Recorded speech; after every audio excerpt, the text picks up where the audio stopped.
Good evening, everybody. Thanks for staying with us so late. It's almost past my bedtime. But welcome to another segment of the Regional Fishing Report. We will have Stephen Kambotrout, aka Kambotrout, on with us shortly. But first, I'd like to discuss something with everybody. We had an episode on the Crazy Horse Fishing Hour this year for the Tangier Sound Classic, where we discussed a very important subject. A little young girl named Lakeland Draheim. She has a very rare and aggressive brain cancer. She was diagnosed last year, and thank God she's still alive today, but she is fighting a very serious fight. Her family is dealing with a lot. So we had talked about Lakeland during the show to encourage people to help give and also be a part of the Tangier Classic Sound Tournament. So tonight I'd like to talk about that briefly one more time. So Lakeland, her mother works very hard and they're still taking donations. We do have the link to their GoFundMe, which Grant will put up shortly. So like I said, she has a very rare aggressive brain cancer. It's DIPG if you want to look it up. And you can also follow them on Facebook, where you get up-to-date stories about what's going on with Lakeland. Her mother posts regularly, and you can go to Lakeland Strong defeating DIPG. But once you put up Lakeland Strong, you'll be sure to find her. There's a cute little photo of her on the profile picture as well. So with the theme of Christmas coming up and giving, we just ask that you consider giving to this little girl and her family and help them get through the holidays. And that is a beautiful picture of her. So without further ado, I will bring in Stephen Kambotrout, aka Kambotrout. How you doing? Hello, good evening. How you doing? Well, I'm excited to talk about what's going on snakehead wise. I know that, we're going to have to put the mice and the frogs away. There's a few diehards out there who would argue that point, but I generally agree with you. Yes. So I'll leave it to you. What's going on? Yeah. So I mean, the month of November has actually been pretty good to this point. The bottom is going to fall out after this weekend. So if you want to get out there, I do highly recommend you get out there this weekend. I mean, we've still been getting them on top. Aside from topwater, your swim baits like your diesel minnows on Willow Vibes, they've been working really well. Your different kind of soft plastic swim baits, they've been working really well. And then of course, your Zoom flukes, your spinner baits. So there's still ways to catch them right now, but I'd be lying if I said that we're not moving into that time of year where I'll generally have minnows with me. It's about that time. It is what it is. But a few other guys out there have been talking this point, like Scott Kim. I want to give him a shout out. Right on, Scott. Yep, Overfishing Maryland on Facebook. He's been giving some really good tips for like kind of wintertime snakehead fishing. Yes. Yeah. So I've been watching some of those. He's really good and thorough. Yeah, and I mean, Scott knows how to catch just about everything out there. Yes, he does. Much credit to him. But he has been speaking on the wintertime snakehead, and it's definitely doable. He says, I've been spending a lot of time chasing pickerel now for the CCA tournament, but definitely the bite's not over. It's a question of how hard you're willing to work for it and how cold you're willing to be out there. Right on. And I just want to mention briefly, because I was talking about Lakeland for so long. Oh, yeah. I get really passionate about that topic. I missed the question of the evening prize. So we're going to focus tonight on BKDs. Let's see what we got here. Boss Candy. Okay, so 10-inch two-tone green glitter 3-pack biggies.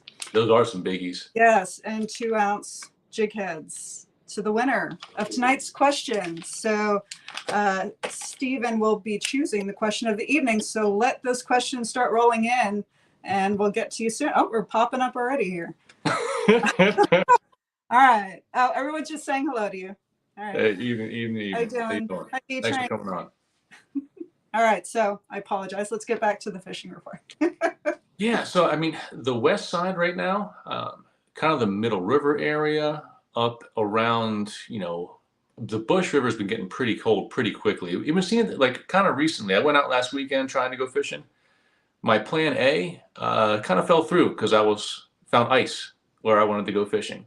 Oh, wow. So like when you're going out, do some scouting. Definitely do some scouting before you go out there the day of. And then if you can't, have a plan B.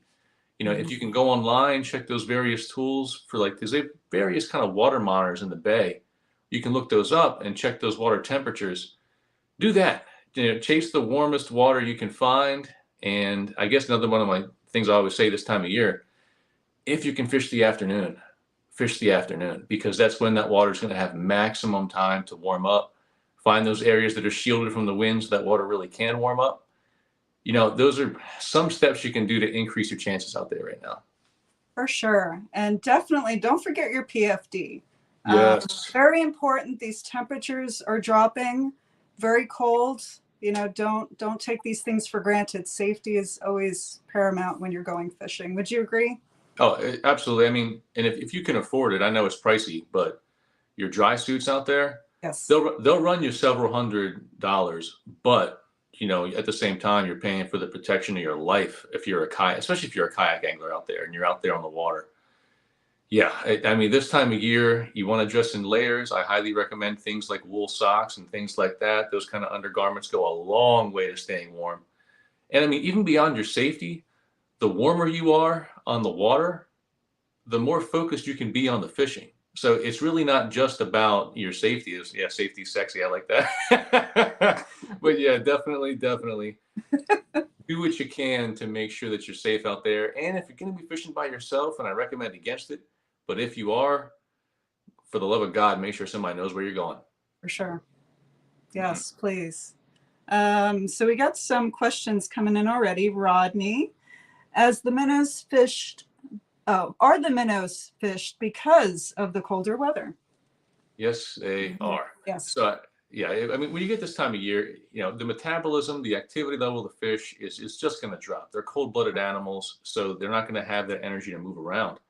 So minnows help because minnows can be fished in a very stationary way. And they kind of give off that vibration with their little movements that's detected by the lateral line on predatory fish like a snakehead. And then they can come in and zero in on. Oh no. Well, everybody stay tuned. I'm sure Stephen will be right back here. He will answer all these awesome questions. Yeah, so we see all the questions rolling in. We will get to you as soon as we can, everybody. Really great questions coming in. Let's see what's going on here. All right. Oh, he's really gone now. Okay. Well, while we're waiting, we have everyone on Instagram watching as well. In the meantime, let me know what kind of fish y'all are catching this week. It's been cold. We went out. It was freezing. I know that. What's that? What does the C stand for? Your nickname? Okay. Well, Grant wants me to see if everyone's been paying attention. What does the letter C stand for in Lady C? Does anybody know that? And also let me know what fish you're catching. Yes, step in, Rashawn. Trout and crab. Yep. So Kevin's catching fish. Anybody else out there catching? Yeah, Rodney. And Rodney, are you in? I always get this wrong, and I'm sorry, Rodney, because I've known you for a little bit now. Is it Wisconsin? Am I right with that? Rodney lives in Wisconsin. Missouri. I'm sorry. It just right on. It must be really cold where you are, Rodney. Good for you. Yeah, Rashawn, why do minnows die in the cold? Yeah, we'll save that one for Cambo to answer. Independence. Thank you, Rodney. Thank you. Yeah, what's the temps in Missouri right now? It's got to be frigid. It's cold here. Yes, D-Train is correct. Chesapeake. Too cold for me. In one night. We don't even know what we're going to send you yet. We don't even know what the prize was for that year. But we're sending you something. We're just rolling with it. Yeah. Let's see. I've been catching snook. Right on. I am so jealous right now. Because, Of course. oh, Kambo's back. Okay. All right. We got a little sidetrack in questions and having fun while you were gone. Sorry. I'm sorry to ruin that. I had a phone call coming in, and I tried to decline it, but even when I did, it's like, nah, you're going to take this call. It's okay. We got plenty of questions rolling in for you. Where do we want to go with this, Grant? I think we were on the. Did we finish? Oh, yes, that's right. Yeah. We didn't get to finish this question, correct? Yeah. Yeah, so I mean, a lot of guys this time of year will actually fish minnows on the bottom. That's not normally how I've approached it. I still fish them under a float, but that's only because I still kind of fish that shallow water. This time of year on the western shore, like snakehead fishing can still be done. It does get tougher because the snakehead have more deep water access here on the western shore, so they can spread out a lot more. Over on the eastern shore, a little bit easier because you don't have that much deep water for them to retreat to. Right.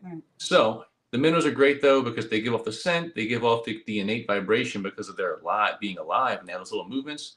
The snakehead are able to zero in on them as opposed to kind of the other way you would chase them would be like your zoom flukes or your paddle tails, things like that, working them very slowly and kind of a stop and go pattern along the bottom. So like minnows are the easiest way to go, and I will be fishing minnows, but I'll usually be fan casting while I'm waiting for a float to drop.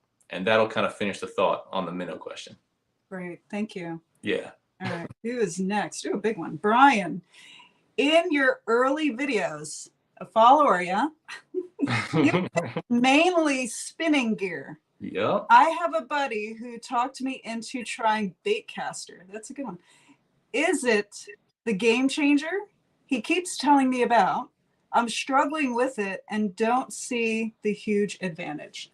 That's a great question. Yeah, it's good. Yeah. Great question. So first of all, I'm going to say this as someone who like used spinning reels literally for like the first 34, 35 years of my life. Mm-hmm. I do enjoy using bait casters more now. I find them to be more fun, more engaging, and I can cast farther, but here's the caveat. What you really need to do, and we actually have some videos on this on either on my channel or on the Legion of Anglers channel, so you can check one of those on YouTube, but there's other great videos out there too. The thing that'll really hold you back for using a bait caster is knowing how to tune it in. Mm-hmm. And that's something my buddy Rashawn, Infamous Fishing, really kind of educated me on right now. And I'm pretty good at it now, but nowhere near his level. That's what you have to do when you make that transition to bait casting, is look on a good video on how to tune your bait caster, how to adjust the tension on your spool, how to adjust your braking system. Mm-hmm. Once you get that well adjusted, you'll enjoy throwing the bait caster a lot more. Until then, you're going to get a ton of backlashes, and it's just going to be a real pain. Because that's how I used to think about bait casters. I was like, why would I take a piece of equipment with me that might result in me bird nesting to the point where that rod and reel is just down for the entire day? Like, why would I give myself that kind of frustration? Once you tune it in, that kind of stuff rarely, if ever, happens. So find some good videos on how to tune your bait caster. You can check ours out. Yeah. You'll enjoy throwing it a lot more. Good question. Yeah, we need to find the video or Sean teaching that. That'd be a good one too. Mm-hmm. Okay. So Dominique, Kambotrout, are the pike and muskie hitting their peak yet and coming up on the flats? Perch and bluegill patterns, question mark. I love the multi-species questions. I really do, because I mean, it's like, yeah, I'm a huge snakehead guy, but I do love my other species out there. Yeah. So the muskie and pike, I haven't heard as much about, but I have seen some big ones landed. I definitely have recently. Whether they hit their peak yet or not, I don't want to give you an answer on that, because I honestly don't feel like I'm qualified for that one. The pickerel fishing is in a really good place right now. Mm-hmm. And like the pickerel are one of those fish, again, who hit through the winter, but there's kind of a sweet spot too, where it's getting cold enough that their activity level really ramps up, but not so cold that it slows them down too, because once it gets cold to a certain point, even cold water fish like pickerel slow down relative to where they are now. So right now is a great time of year to get them on top. It's a great time of year to target the remaining pad fields for them. But the pickerel fishing has been very good. The yellow perch are hitting really well. Now they're not in full spawn mode yet, but I've seen a lot of really nice yellows pulled out of the shallows lately. And like I'm working on a video now where I was out with my son and one of his best friends. Wow. And we were catching, 13, 14, 15-inch yellow perch. And I mean, when you get yellow perch in that kind of size on an ultralight rig, especially, you have a lot of fun out there. For the pattern on those, I guess I should comment a little bit on that. When it comes to the perch, minnows are a great way to go, especially if you have kids. There's no doubt about it. Yellow perch love minnows. The other ones I would say were the kind of small jigs, and especially they have a lot of like miniature chatterbaits coming out right now. I think that's a really cool thing to throw, your beetle spins, things like that.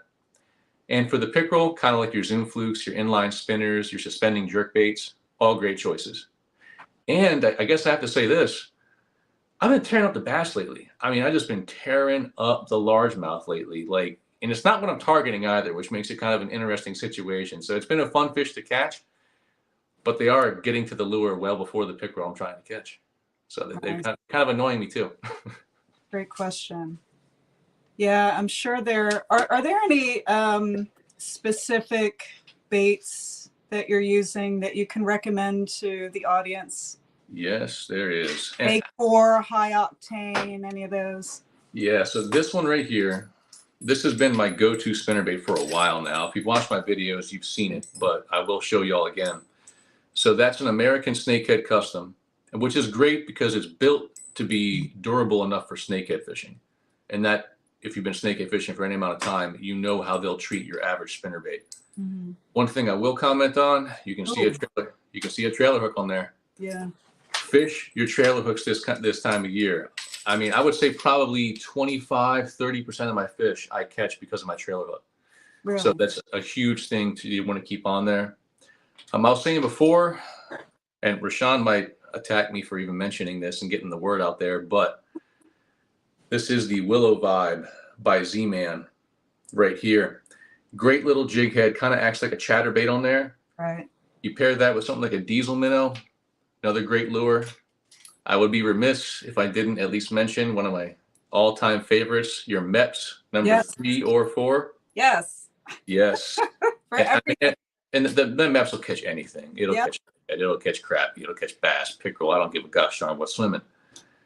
And can I show y'all something a little bit special? Yes. Okay. All right. So I was given something to show tonight, kind of as a sneak peek for everybody. Ooh. These are called the Dart Frogs by Infamous Fishing. Oh. And you can see the Infa frog. What you have right here, aside from some beautiful work on the design of these lures, yes, what you have that I really want to highlight for the technical aspect of besides it being a pretty lure. I see that. You have a giant gap in here. Yep. You have hooks right out of the pack that are angled upward. Yep. So you don't have to tweak them, because tweaking them is a necessity with some models.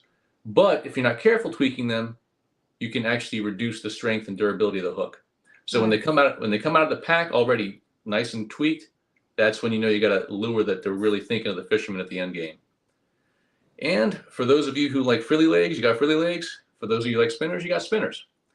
So that's one model of the Dart Frog right there. Ooh. Here's another one in one of my favorite colors.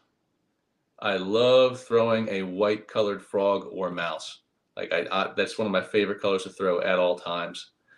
So keep an eye out over there at Infamous Fishing, because he's got these. He's got some other cool ones he's bringing to market, like this modeled kind of gecko pattern right here. I love that. Yeah. Yes. So y'all keep an eye out, because he's coming out with a lot of different designs this coming year, and actually some of them can be bought right now.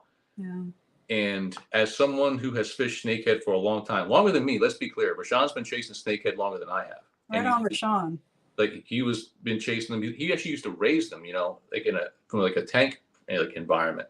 So he knows how to design these lures really well for snakehead fishing. But I did want to highlight those Dart Frogs tonight, because it's not the time of year for them, but I'm still pretty excited to use them this coming year. I like the dark frogs. Rashawn, do you follow Star Wars? Is that the theme for that? No, I would love, and those aren't available yet, right? It was just a sneak peek. Yes, there are other ones. There are other ones he has available right now, but those Dart Frogs, not yet. Okay. Well, I am at the edge of my seat. We've been waiting for this. I'm excited for this. Oh yeah. Yes. Oh, I'm sorry. Questions. Justin, I fish a few small local shallow ponds, creeks, type areas that have snakeheads in them that are not tidal. Where do we go in the winter once the lily and the grass have died off? True.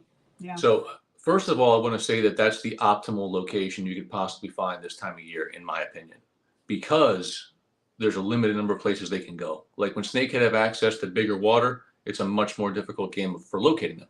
But when you have a non-tidal pond and shallow area like this, where are they going to go? They can't really go anywhere. Right. So the question really boils down to, okay, if the vegetation is gone, what are these fish going to relate to? And if it's not too cold, the answer is going to be your pieces of timber, in my experience. Like that's where I'd love to go and bounce something like a zoom fluke, a paddle tail, or like, the real all-American curly, the swim frogs, bounce those, or kind of do a slow stop and go retrieve around that timber in there. I love fishing that way, because when you fish those snakehead, you feel that that thump, and you see those bubbles come up. It's not quite as good as topwater, but it's darn close.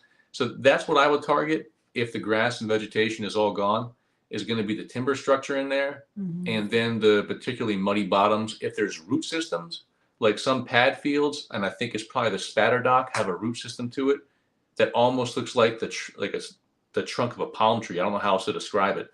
If you can find those root systems, they'll relate to those as well. So at the end of the day, snakehead look for structure. If there's no grass around, find the timber, find that root structure. Yeah.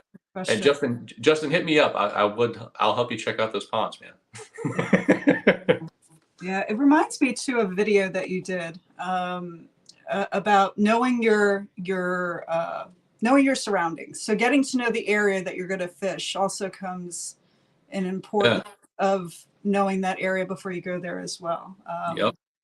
So Big Yacker, can you find snakes where you find pickerel?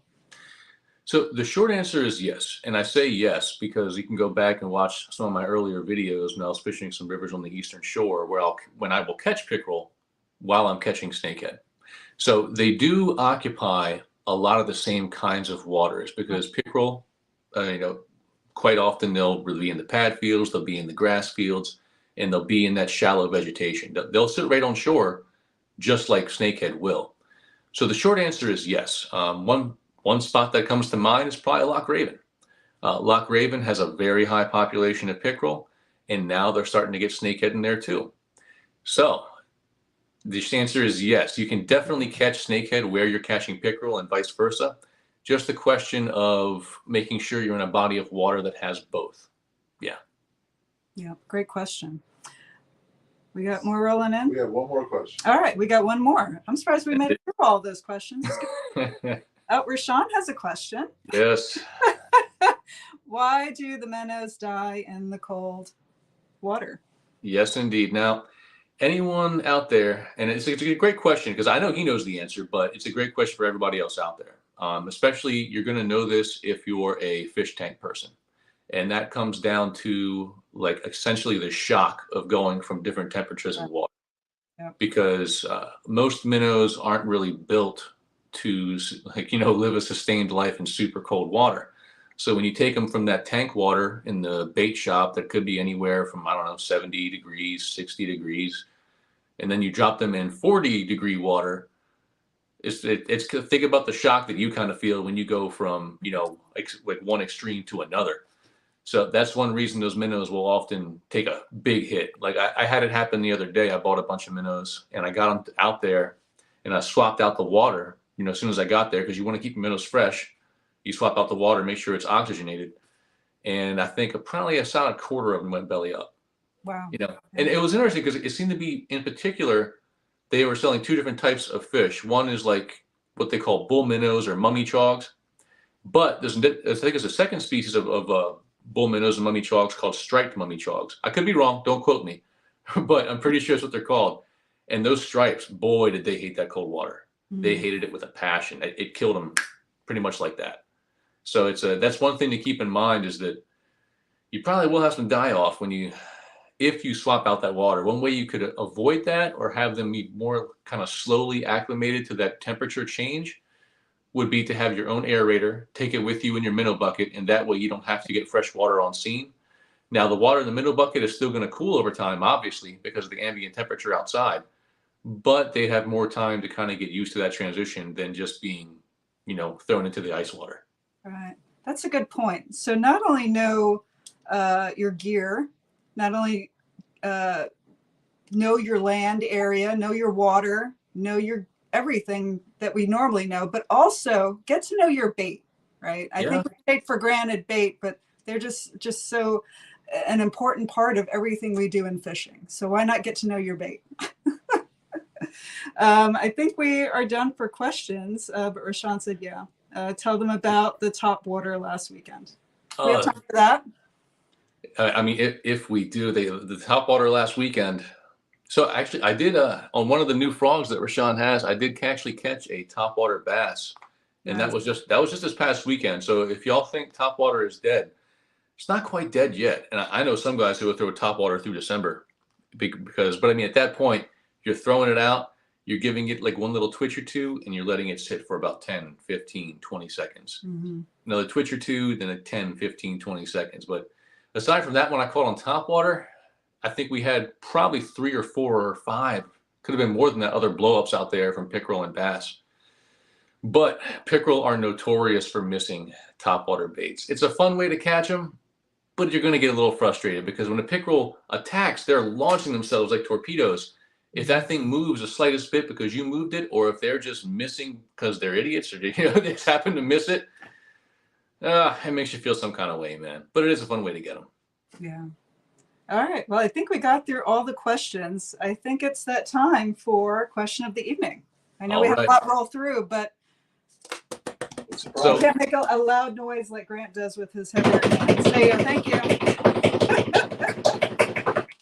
So there was a question towards the beginning that was on the longer side. Could y'all refresh my memory, please? I'm pretty sure that's going to be the one. There were 2 that were longer. There was Oh Brian. Yeah. Okay, that's the one. That's the one right there. We got Brian's. Yeah, yeah. Great question, Brian, because it's something that as a lifelong spin fisherman, like I was honestly a little bit intimidated by like switching to bait casting. I'm like, why would I do it? Yeah. Like I know I can skip cast, I can do everything I want to with a spinning rod. Why even bother? Yeah. It's a lot of fun, and there are like in particular some applications like jig fishing, as in like bass jig fishing and other types of lures, that it really pays to have a bait caster. Like Alabama rigs, there's a lot of other lures out there that will open up to you if you get proficient, tune that bait caster, it will pay off for you. Yeah, for sure. I'm definitely intimidated by it as well. But great question. So I don't know if Brian has one before, but please reach out to us at admin@thefishingchannel.net just to make sure we have your address so we can send you your awesome prizes here. So any last words for us, Kambotrout? I guess just a reminder, if y'all want to make it out, actually 2 reminders. 1, if you want to catch snakehead again this year, I highly recommend going this weekend. It looks like it's getting pretty darn cold after that. Yes. Beyond that, make sure you keep an eye on the Legion of Anglers Facebook page and our event schedule, because Rashawn and I, team, are going to be sitting down very soon to hash out our schedule for January on forward for 2023. This right around the corner. Keep an eye out. We're going to get that out to you soon. Yeah, look forward to that. Upcoming tournaments, any more cleanups, all the good stuff that the Legion of Anglers puts out. So definitely follow them on Facebook and Instagram. The Legion of Anglers, obviously Kambotrout, Infamous Fishing, the whole Legion of Anglers team. Definitely follow them for sure. We thank you so much for your time, as always, Kambotrout. Thank you, everyone on Instagram, for following us, and on Facebook as well, for tuning in all your great questions. So we look forward to seeing you next week. We have our regional fishing reports next week, so please tune in. Other than that, everyone have a great evening. Stay warm and fish on. Bye-bye.